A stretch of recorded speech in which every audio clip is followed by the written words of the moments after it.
Good evening, students or friends. Students, today I want to say something about the secret of speaking English. If you want to be a good speaker in English tongue, then you must be a good reader because to have uh, to be habituated or to habituate to speak English, you should habituate you uh, first of all to read your book. Okay, so to read something properly, you uh, must require deep concentration. Okay, when you are going to read a book or anything in English or whatever in language, you must need a great deep concentration. Okay.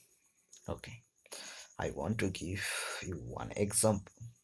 Just let's see how I'm reading. Okay,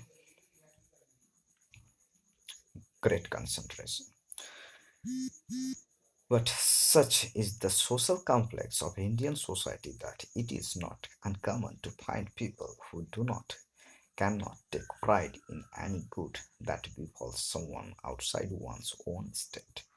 One's small village, caste family, or oriented as we are in any good that may accrue to anyone else than oneself. National pride is a virtue only in relation to par yes, partialism. Actually, the Indian writer of English is the only writer who enjoys nationwide and even international reputation and the reputation because it is national and international, as in science, psychology, economics, or political thinking, must either be sustained by a critical demonstration of the excellence of the work or be consigned to the lumber room.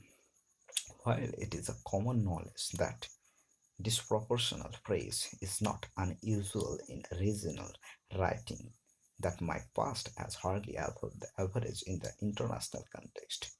But as Arkinarayan has observed, in this land of castes, the Indian writer of English lacks the level granted to his compeer in the original language, who may not be read or understood but who will be considered as serving the nation by writing in his mother tongue. Narayan goes on to say how he was once assailed by a writer in one of the regional languages as a traitor for writing, as he puts it, to a public thousands of miles away, giving no thought to our peasant or his enlightenment. And yet Narayan's accuser will give anything to find at home or abroad a pattern who thinks his work worth translating into English or worth writing upon in an English or American journal. He has beyond doubt nothing against English writing by Indians if it can be devoted to translation or a favorable appreciation of his work, instead of minimizing his importance. It is obvious he is a victim of his own jealousies and frustrations. He must realize that tolerance in intellectual effort is no less shameful than intolerance in religious matter, indeed worse. Besides, English is no more, rather, it is less foreign to the highly educated modern Indian than Sanskrit, which in the past signified the first flowering of Indian sensibility and in the centuries when it spread represents the mainstream of Indian culture.